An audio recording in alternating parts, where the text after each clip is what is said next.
Well, for me, it's been a couple of weeks since I saw some of you for a meditation and Dhamma talk,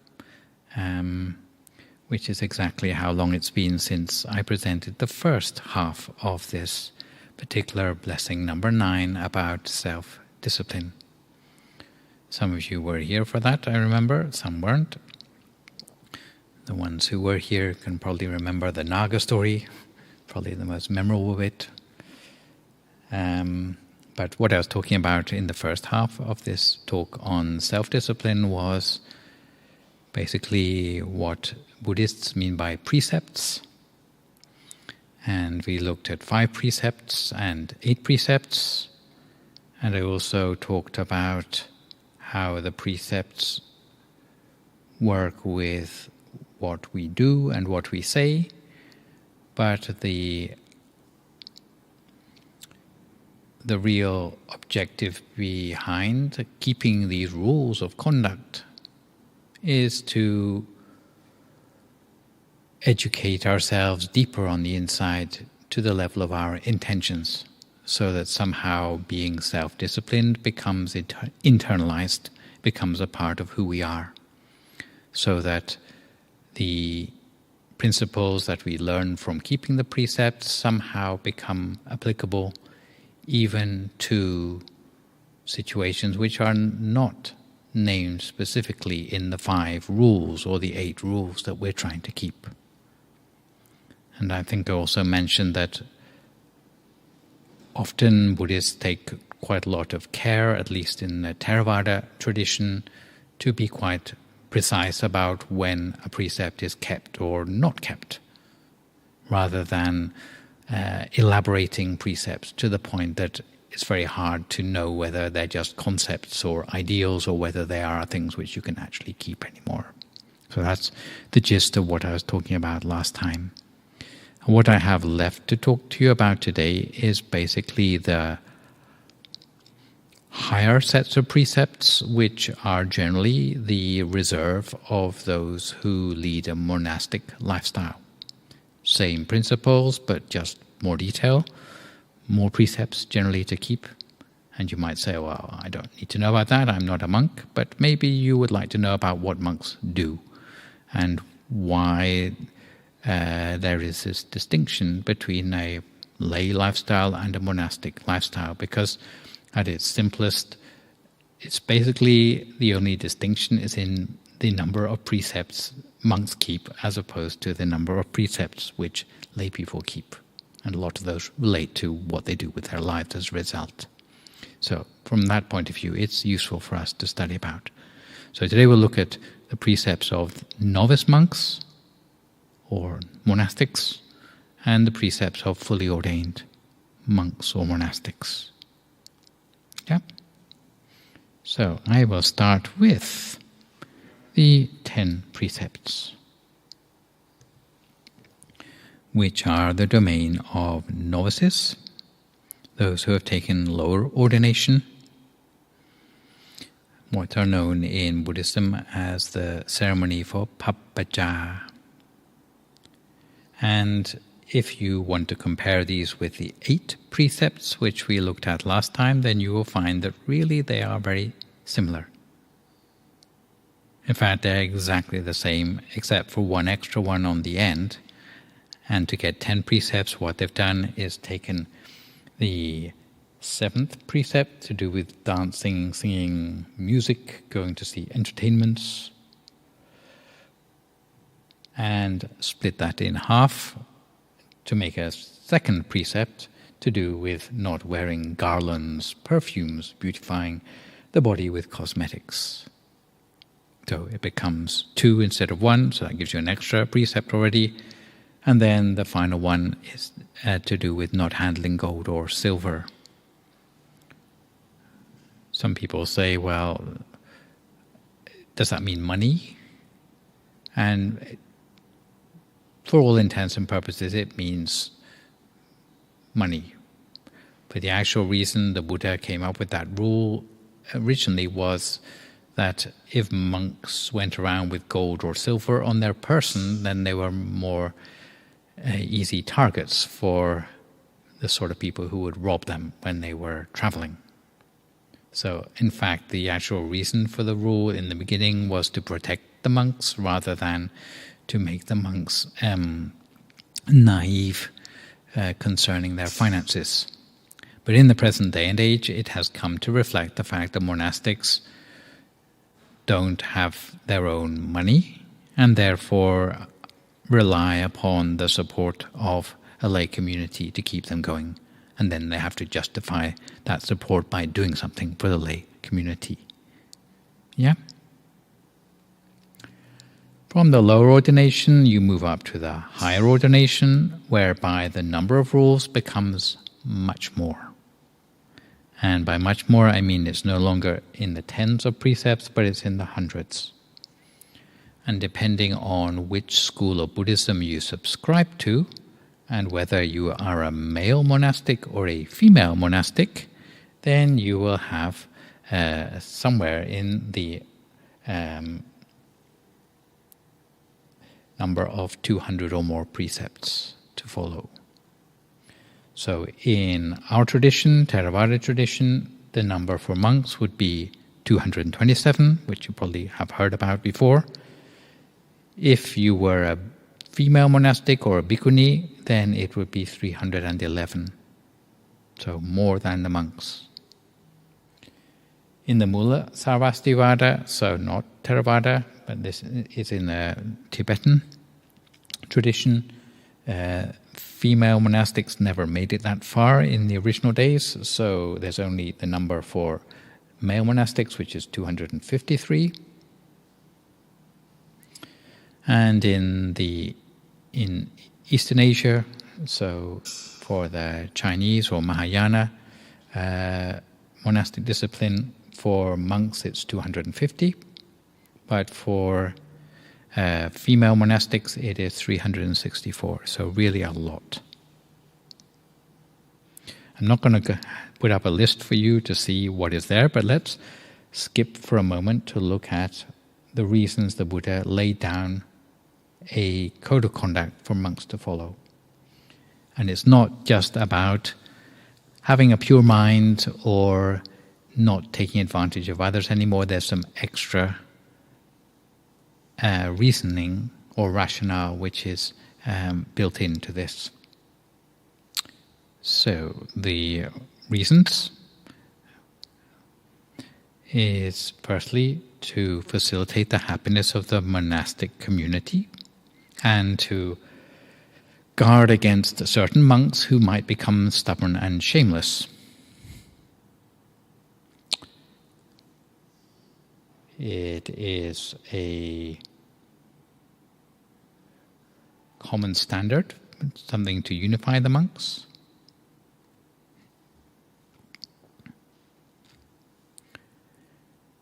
So that they can have faith in their own conduct and save themselves from embarrassment in case they should come across someone with mind-reading abilities who knows all about what they do in private.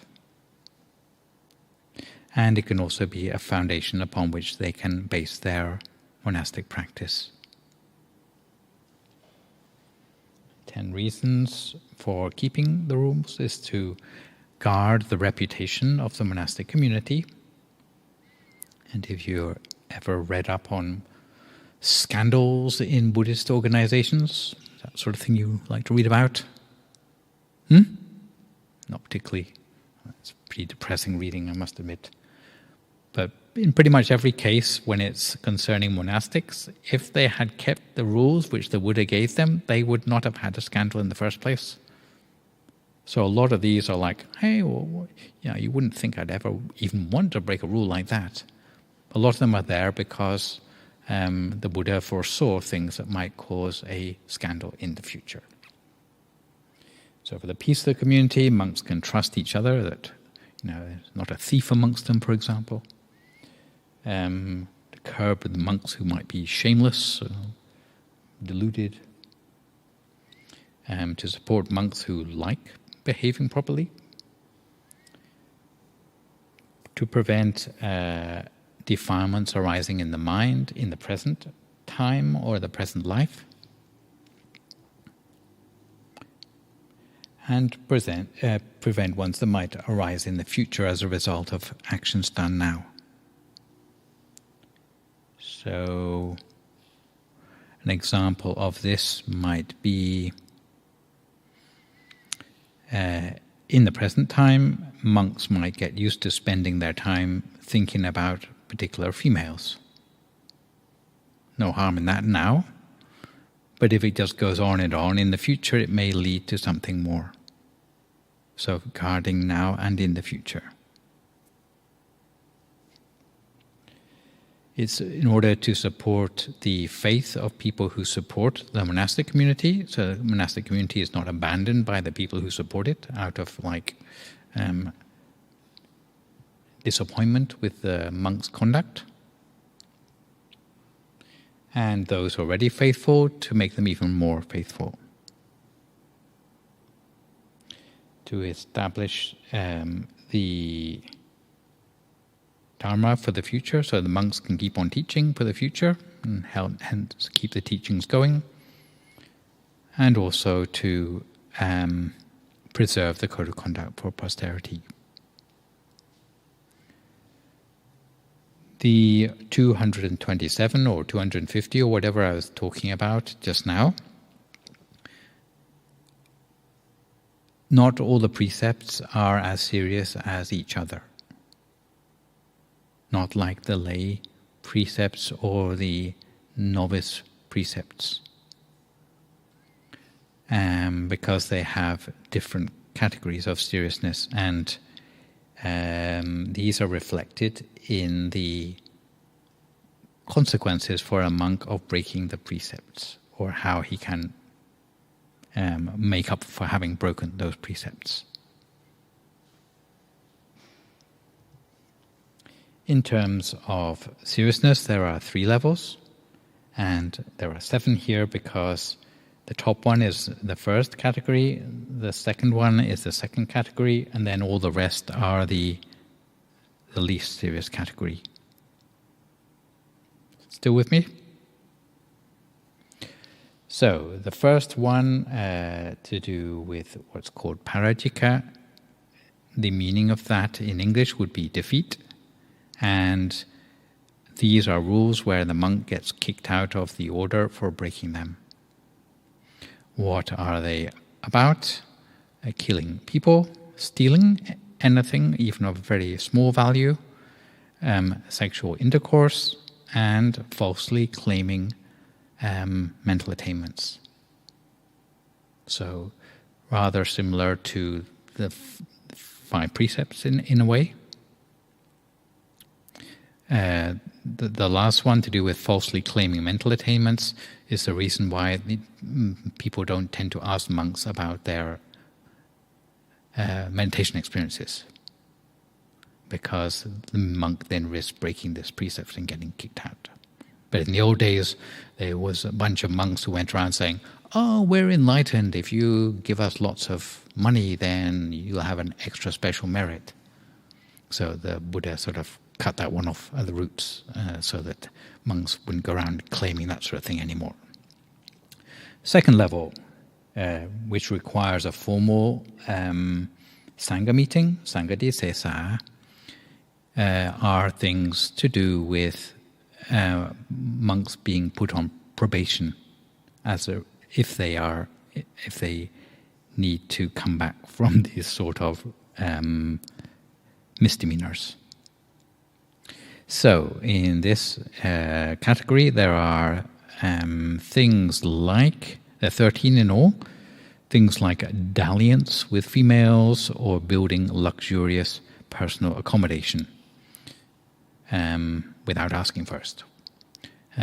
If monks do that, they're not kicked out, but they are stripped of their monastic seniority for a period of at least 10 days. They must confess what they've done to the whole monastic assembly, and then later, if they show remorse, they can be readmitted to the monastic community. As for all the rest, so we're talking about requiring confession, requiring forfeiture and confession, requiring acknowledgement, minor transgressions or wrong speech, which are most of the rest of the 227 rules. By confessing to another monk, the offending monk can be returned to purity again. So confession doesn't make the bad karma go away, but it's considered like healing of an open wound where the karmic scar still remains. So best of all is that the monks don't break any of the rules in the first place. Monastic training isn't just about keeping rules. You may not be surprised to hear, but the green sector here, keeping monastic precepts, or Patimokkha Samvara, that is the first of 4 major trainings which monks take upon themselves in order to make themselves truly a monk or to progress in their monastic vocation. The second is restraint of the senses, or Indriya Samvara, which means coming away from being enamored with sense pleasures of the eyes, ears, nose, tongue, physical contact, or of the mind. So a monk should not look at inappropriate things. If a monk sees a couple petting one another at the side of the road, he shouldn't stay and watch, but should go quickly somewhere else. Monks should not listen to inappropriate things, such as gossip that doesn't concern him. Monks should not smell things that are inappropriate, like maybe cigarette smoke, taste things that are inappropriate, like liquor or chocolates that taste of brandy. Monks should not touch or have skin contact with things which are inappropriate, whether it be beauty creams for a smooth skin or touching decadent things. And monks should not use their mind to think inappropriate thoughts. In other words, monks should not find pleasure or displeasure from the use of the senses. So not something someone else can police for you anymore. This is down to your own personal earnest in training. The blue sector, purity of livelihood, known as Jiva Parisuddhi in the Pali language. Although monks have dropped out of the rat race, they still have to make their living somehow, even if it's not by cultivating the fields or being paid as an employee anymore. So the pure way to make a living for a monk is to go around with an alms bowl. All monks know this, but some think that the alms round is inconvenient because you have to go out in the rain or whatever sometimes, and the supply of food is unpredictable.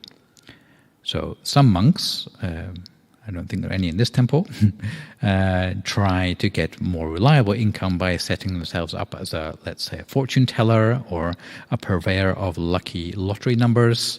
This would not be considered a pure livelihood for monks.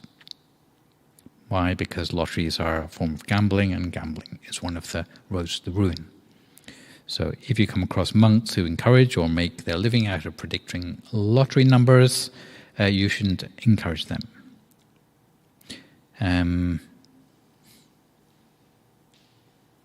Last training is that of reflection on the requisites. 4 requisites monks use. Can you tell me which? Clothing, food, accommodation, medicine.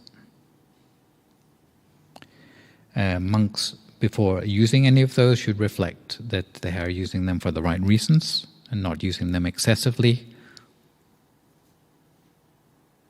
So the last training in self-discipline is for the monks to reflect upon the requisites either before, during, or after their use.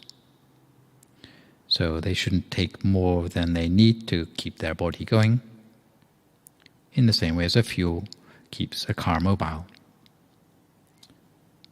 Many people don't distinguish between need and want, but part of the monastic training is to distinguish what you really need and to draw a line there. You look serious. Okay, So what you need is another Naga story to brighten up your day. Remember Nagas from last time? Long, serpentine, shapeshifter. Yes, you remember. I thought you remember things like that. So here we go.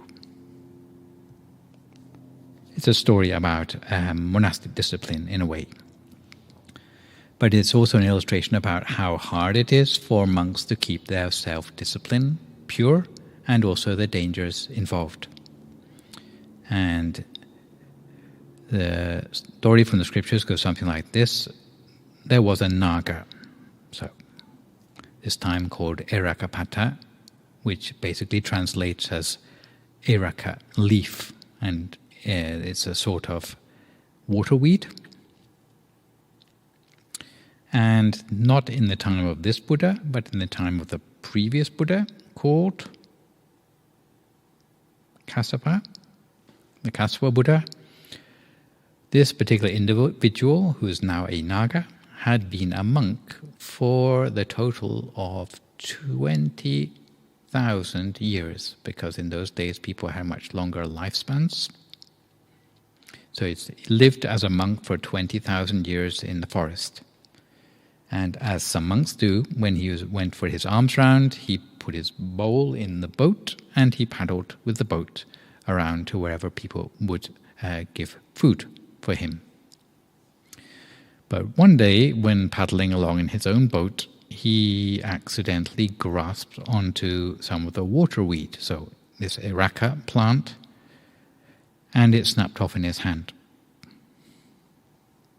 And unfortunately, in the monastic code of conduct, there is one minor rule which prohibits monks from destroying foliage. And although he'd practiced meditation for 20,000 years in the forest, at the moment of his death, he didn't think about his meditation. He obsessed instead about the supposed lapse in self-discipline because of his great remorse. Instead of being born in a high heaven realm, he was born much to his grief and despair and embarrassment as a Naga serpent. And he was particularly sad because he realized now, he's conscious of his own status, as it were, being reborn in animal form like that, it would be very hard for him to continue on his pathway towards enlightenment. And because Nagas also have very long lifespans, he just bided his time and waited for the appearance of the next Buddha, so the present Buddha. And since this Naga had a very beautiful daughter, he asked her to help him track down the Buddha of the new era. And to attract the attention of anyone who knew the teachings of the Buddha, she danced and sang a riddle which only someone who had knowledge of the Buddhist teachings would be able to answer. So immediately she would know if the teaching of the Buddha had arisen in the world yet or not, because she'd come across someone who would be able to answer her riddle. And she offered herself in marriage to anyone who could sing a reply to her song. So Erakapata, the father, hoped thereby to become aware as soon as the Buddha appeared in the world. So here comes the riddle. See if you'd be able to marry this particular daughter. First, the riddle consists of 4 questions. Firstly, who is the ruler? Secondly, who is one who is morally dysfunctional to be considered a ruler? Thirdly, what sort of ruler is free of moral defilements? And lastly, what sort of person can be considered a fool? So many unsuccessful suitors came and went, unable to answer the riddle, to the satisfaction of Erakapata's daughter.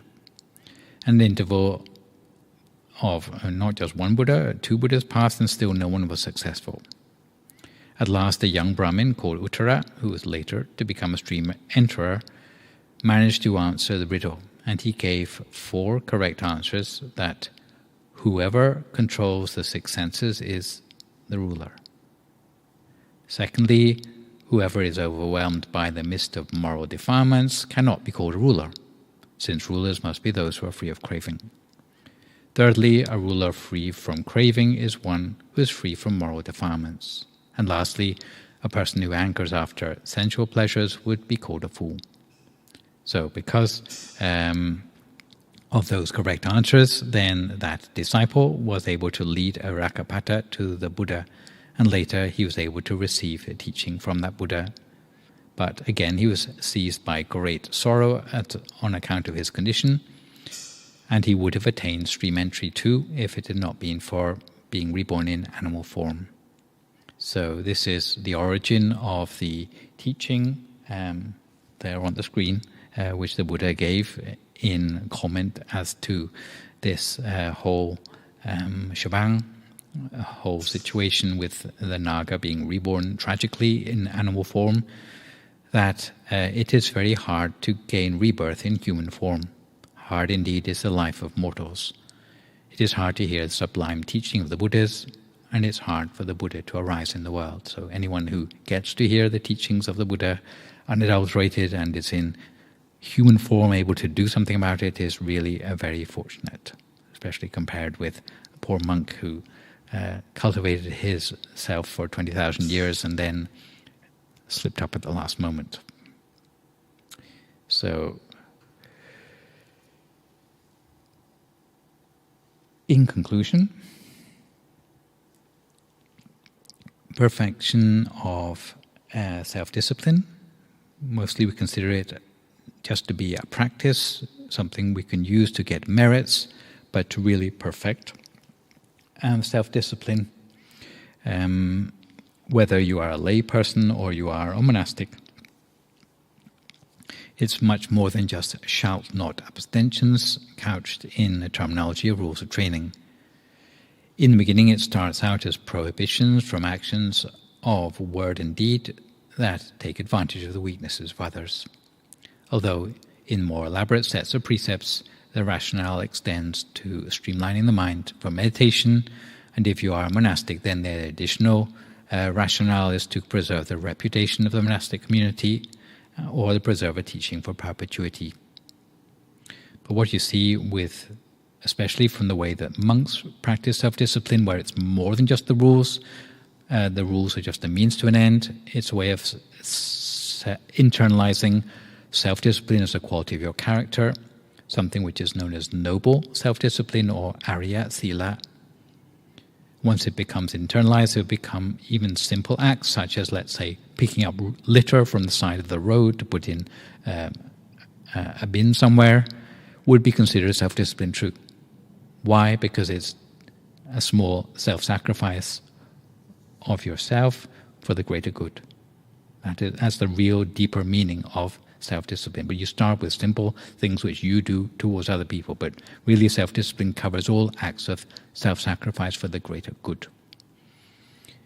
And in order to see what we're really aiming for with what is known as the perfection of self-discipline from the 10 perfections, I've brought up this slide to show you, which says that the reason the Buddha built self-discipline into his cultivation from the time he was a bodhisattva was it overcomes any shoddiness still lingering in the mind that affects the wider community and avoids behaviors likely to bring us in conflict with others. And that creature there is called a yak, and yaks have the special feature that they have a very nice tail, a bit like a horse's tail, I suppose, even though they look like a cow.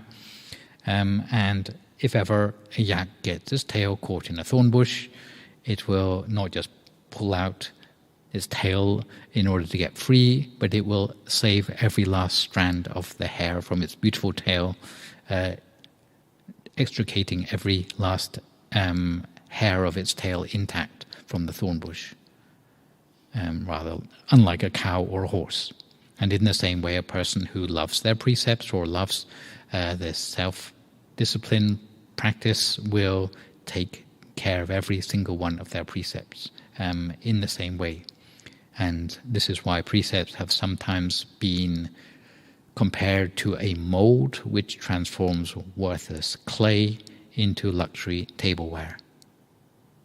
They are like limits which you set on yourself in order to mold yourself into someone who is a person of great value from the raw materials. Yes. Yes. So to finish off with, in case you didn't know already, maybe I will just go to here, saying that tomorrow, we don't normally have things on Fridays, but because tomorrow is the start of our weekend retreat, and it's also in lieu of the full moon day, but then we're having our March full moon day meditation here tomorrow on the theme of building spiritual resilience. There'll be a little candle lighting ceremony between 7 and 8:30, which is also online for anyone who finds it more convenient to follow it in that way. Yes. So for today, I think I will finish there. I don't know if anyone has any questions they would like to ask, or comments, feedback they'd like to share at this point. Yes.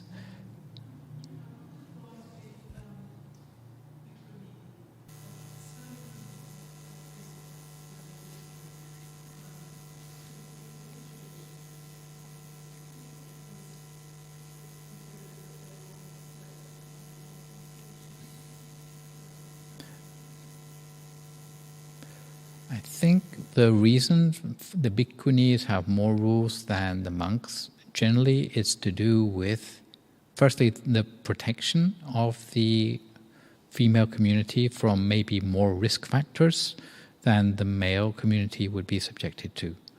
So generally they are put under the auspices of the male monastic community, who have to then care for and protect their community while keeping them at a certain distance. So they have to adhere a teaching from the monks and so on. And there's also something to do with humility as well. They have a bigger burden of humility put upon them. For whatever reason, there seem to have been some rather stubborn bhikkhunis maybe in the early days. So that is where some of the extra rules came from. Generally, they have their own separate monastery, or at least separate community. So a lot of the rules come from the fact that separateness, which governs that. Yeah.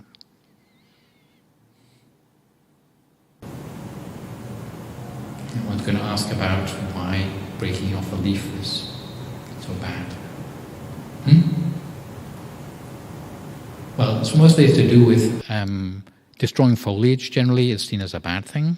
Like a monk just goes along and sort of hacks off branches of trees and that sort of thing. It's seen as like not respecting the environment, or maybe it might even be someone's livelihood to have planted those things in the first place. So that's the reason for the fuss to do with breaking off a leaf.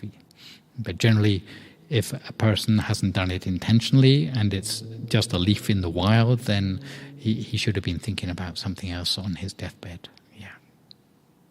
So, to answer the question you didn't ask.